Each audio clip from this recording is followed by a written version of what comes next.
Eh mec, j'ai regardé une vidéo qui disait que toi, t'étais un gros légaliste. Ah ouais? Et pourquoi? Et parce que tu dis qu'on doit garder la loi. Et en plus, tu gardes le sabbat, le truc des juifs. Je vois pas le rapport entre garder le sabbat, croire en la loi de Dieu et être légaliste.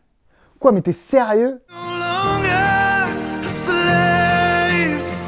Non mais sérieusement, il y a une tonne d'arguments pour ne pas garder le sabbat.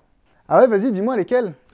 Dans Colossiens 2, versets 16 à 17, Paul il parle du sabbat comme du nombre. L'ombre des choses à venir, nous dit même Paul. Et justement, c'est plutôt un argument en faveur du sabbat. Mais t'es vraiment pas sérieux aujourd'hui, hein. C'est pas comme ça que tu vas réussir à me convaincre. Non, regarde bien. Le texte dit que le sabbat, entre autres, est l'ombre des choses. Et... Eh bien, l'ombre d'un éléphant, ça ressemble pas à une mouche, ça ressemble à un éléphant. L'ombre d'une chaise, ça ressemble à une chaise. Donc, si le sabbat est l'ombre de quelque chose, ce quelque chose doit ressembler au sabbat. Ça doit avoir les mêmes contours. En l'occurrence, l'ombre est moins précise que l'objet dont elle est la projection, et pas l'inverse. En plus, Paul ne dit pas ici qu'il n'y a plus de sabbat. Il confirme bien qu'il y a toujours un sabbat. Mais regarde bien, le texte dit que le sabbat, c'est l'ombre de quelque chose qui doit venir, et pas quelque chose qui est déjà là. Il ne supprime pas le sabbat dans le présent, il le projette dans un futur. En plus, tu verras que Paul parle des sabbats. ça c'est un détail. Non. Ah si, arrête. Non, ce n'est pas un détail, c'est très important, mais je garde ça pour une autre vidéo. Mais de toute façon, le sabbat, c'était fait pour les juifs. C'est un truc que Dieu a donné dans la loi au Sinaï, pour les juifs seulement. Ah bon? Et tu fais quoi de Genèse 2 dans ce cas?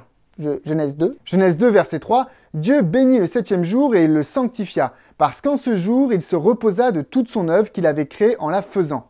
C'était un petit peu avant les Juifs, non? Ouais, mais il n'y a pas le commandement de garder le sabbat. Ah bon? Mais est-ce que tu as vraiment lu la loi dans Exode chapitre 20 en fait? Pourquoi tu dis ça?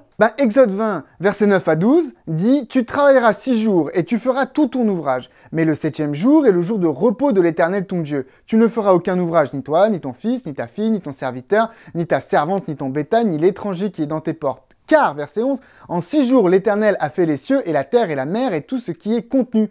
Et il s'est reposé le 7e jour. C'est pourquoi l'Éternel a béni le jour du repos et l'a sanctifié. » Il y a clairement une référence entre Exode 20 et Genèse 2. C'est-à-dire que si on garde le sabbat, c'est justement parce qu'on adore ce Dieu-là, ce Dieu qui est créateur.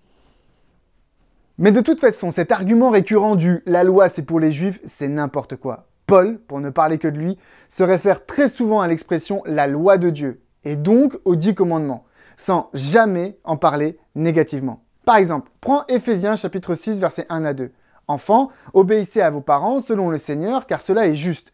Honore ton père et ta mère », c'est le premier commandement avec une promesse. Ça, cette partie-là, c'est une citation explicite à Exode 20 et Deutéronome 5, soit le 5e des 10 commandements. Et pourtant, ce commandement, il est le plus typiquement juif, car il se termine par l'expression suivante, « afin que tes jours se prolongent et que tu sois heureux dans le pays que l'Éternel ton Dieu te donne. » Personne ne remet en question que c'est de la terre promise dont il est question ici, terre dont les chrétiens ont rien à faire en fait. Eh bien, ça n'empêche pas Paul de s'approprier le texte et de l'adapter aux chrétiens en disant « afin que tu sois heureux et que tu vives longtemps sur la terre ». Donc le commandement le plus typiquement des juifs, il est chrétien quand même. Alors pourquoi pas le sabbat? Ouais, mais en même temps, il est jamais dit nulle part dans le Nouveau Testament qu'il faut garder le sabbat. Mais il n'est pas non plus dit de ne pas le garder. Et il ne commande pas de garder le dimanche non plus. Jamais le Nouveau Testament n'invite à ne pas garder la loi ou à supprimer la loi. Au contraire, écoute bien ces textes.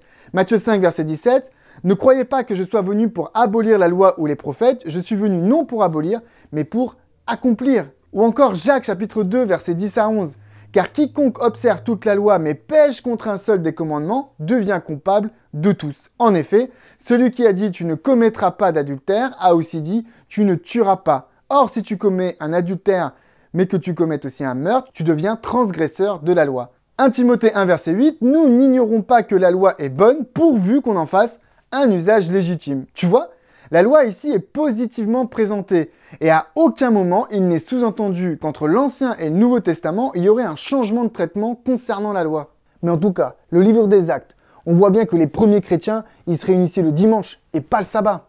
Va lire un petit peu Acte 20, verset 7. C'est évident, non? Quoi, mais t'es sérieux? Il y a un texte dans tout le livre des Actes qui parle du premier jour de la semaine et d'un coup, ça change les 10 commandements. Dis-moi, où il est dit dans la Bible qu'il y a un transfert entre le 7e jour et le premier jour de la semaine? Attends. Cherche pas, nulle part. Et ce texte-là, il parle pas d'une activité récurrente. Ils se sont réunis ce jour-là, ils auraient pu se réunir n'importe quel autre jour. Quand même, ils rompaient le pain. Et alors? Eh ben, la Sainte Seine, c'est bien pendant le culte qu'on l'a fait. Mais où est-ce que c'est écrit que ce doit être ce jour-là? Et ce n'est pas parce qu'aujourd'hui on fait comme ça qu'à l'époque ils le faisaient aussi comme ça. On sait très bien que le partage du pain avait lieu n'importe quel jour. Rompre le pain, c'est pas une activité dédiée au culte, au jour d'adoration. À l'opposé, dans le livre des Actes, on nous montre très régulièrement Paul qui va le sabbat à la synagogue. Acte 13, versets 14 et 27, versets 42 et 44, et Acte 18, verset 4 par exemple. Ah ouais, mais attends, ça c'est juste parce qu'ils voulaient convertir les Juifs. Ah ouais? Et tu fais quoi d'Acte 16, verset 13? Acte 16 quoi? Acte 16, verset 13. La Bible nous dit « Le jour du sabbat, nous nous rendîmes hors de la porte vers une rivière où nous pensions que se trouvait un lieu de prière. » On nous montre un Paul qui, le jour du sabbat, cherche un lieu de prière. Donc le sabbat n'est pas systématiquement présenté dans le livre des Actes à des fins d'évangélisation. Ouais, mais alors, tu fais quoi de Romains 14, verset 5? Tel fait une distinction entre les jours, tel autre estime tous égaux, que chacun ait en ton esprit une pleine conviction. Alors ça, c'est l'argument le plus hypocrite des chrétiens qui sont contre le sabbat. Parce que c'est tout aussi valable pour le dimanche. Et même plus, pour la Pâque ou pour Noël. Si tu célèbres la Pâque, c'est que tu distingues des jours. Et pourtant, personne ne te traite de légaliste si tu fêtes la Pâque. Non mais c'est pas pareil, moi je fête pas la Pâque pour être sauvé, hein, mais c'est juste une commémoration. Mais le sabbat c'est pareil. Si ça te dit, je peux faire une vidéo là-dessus sur le sens du sabbat d'après la Bible, mets-le-moi dans les commentaires. Ouais mais alors pourquoi est-ce qu'on a personne qui garde le sabbat avant Moïse, hein? Mais ça c'est valable pour presque tous les commandements en fait, hein, comme l'idolâtrie par exemple, ou même l'adultère. Ce n'est jamais vraiment explicite. Pourtant, on ne remet pas en question ces commandements. Et puis d'abord, dans Exode 16, hein, on nous parle déjà du sabbat, avant la loi. On condamne quelqu'un qui travaillait le sabbat. Et puis la première mention du sabbat, elle se trouve dans Genèse 2, verset 2. Souviens-toi, lorsqu'on nous dit « Dieu acheva au 7e jour toute son œuvre qu'il avait faite, et il se reposa du 7e jour de toute son œuvre qu'il avait faite. » Ici, le mot « reposer » se dit en fait « Shabbat ». Le 7e jour est le jour de Shabbat, le jour de repos. Donc, on a au moins 3 personnes qui se sont reposées le sabbat avant Moïse, d'après la Bible, Adam, Ève et Dieu. Ok. Mais alors, pourquoi au concile de Jérusalem, on ne parle pas du sabbat dans les controverses entre les juifs et les païens? Ouais, mais ça, en fait, c'est le meilleur argument en faveur du sabbat. Pardon? Eh oui, le sabbat, pour les juifs, c'était tellement important, au moins autant que la question de la circoncision, sinon plus important parce que justement plus ancien. Donc imagine-toi, si Paul et les autres apôtres enseignaient à ne pas garder le sabbat comme les chrétiens modernes le font, tu penses qu'il n'y aurait pas eu au moins une aussi grande dispute à cette époque qu'il y en a eu à cause de la circoncision? Or, pas de débat sur le sabbat dans le Nouveau Testament. Donc, conclusion? Bah, je sais pas. Il n'y avait pas de débat parce que personne ne le remettait en question. En plus, c'est faux, hein. Au concile de Jérusalem, on parle bien du sabbat. Ah ouais? Quoi? Où ça? Eh ouais, verset 21. Car depuis bien des générations, Moïse a dans chaque ville des gens qui le prêchent, puisqu'on le lit tous les jours du sabbat dans les synagogues. Ce passage, qui est un propos de Jacques, indique que si les chrétiens s'intéressent à la loi et à Moïse, eh ben, ils peuvent aller l'entendre dans les synagogues le jour du sabbat. Preuve que pour le premier chrétien, on allait le sabbat à la synagogue. Et ça pose de problème à personne. On ne parle pas ici du premier jour de la semaine.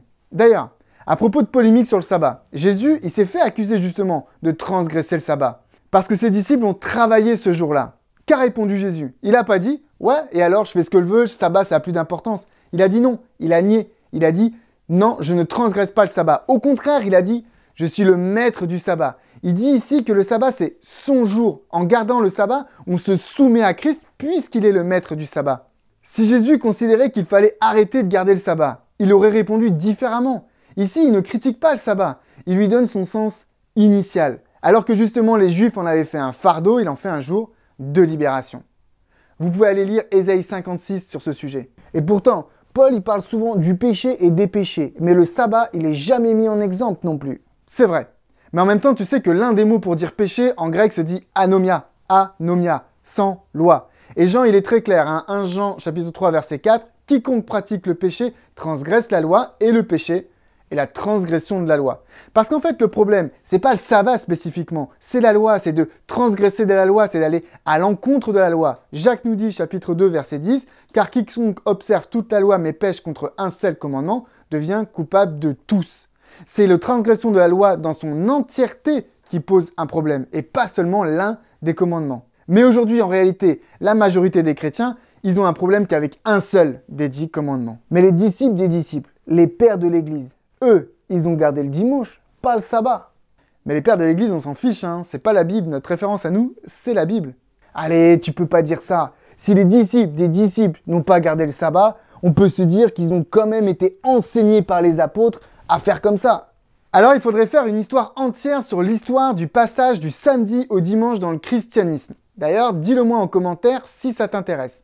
Ici, je te présente le livre de Samuel Bakoki qui a exploré ça à fond. Tu peux te le procurer et lire tout ce qu'il y a à voir là-dessus. Ouais, ok, tes arguments sont intéressants, hein, mais j'ai encore plein de questions. Dans ce cas, ça veut dire quoi d'être sous la loi? Et puis tu fais quoi d'Hébreux 4, versets 9 à 11?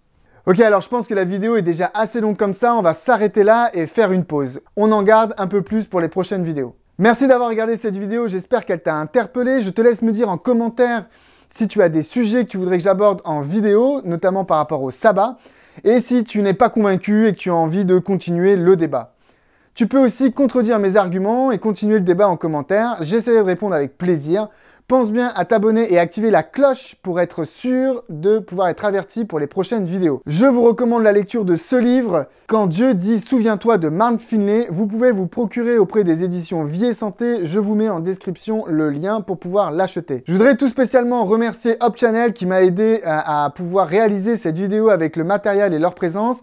Je vous mets en description aussi le lien pour pouvoir aller sur leur site internet et visiter leur travail et leurs vidéos. Je remercie aussi les éditions Vie et Santé qui m'ont permis de tourner cette vidéo dans leur espace. À très bientôt.